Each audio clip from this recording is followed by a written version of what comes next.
In a quiet town during the 1940s, the Anderson family moved into an old Victorian house at the end of a secluded street. The house was beautiful, but had been abandoned for years. One of its most notable features was the attic window that seemed to glow faintly at night, even when no lights were on. Their first night in the house was uneventful, but things took a strange turn when 8-year-old Lily began complaining about a shadow she saw in the attic window.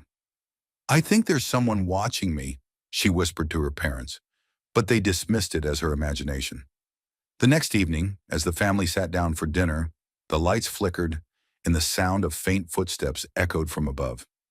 Mr. Anderson, determined to prove there was nothing to worry about, grabbed a flashlight and ventured into the attic.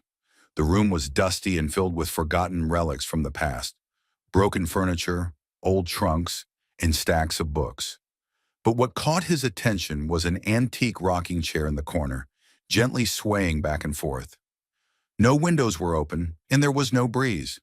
Mr. Anderson shook his head, attributing it to the creaks of the old house, and returned downstairs.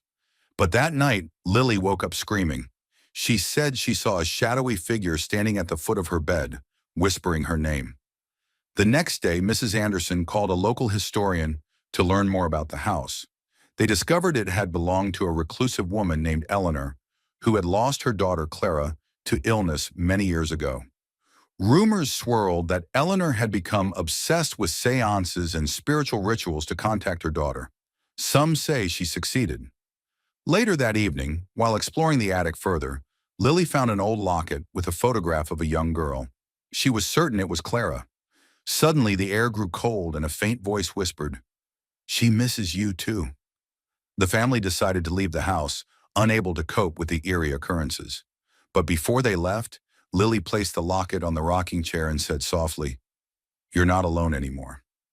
From that day on, the attic window never glowed again, and no other family reported strange happenings in the house.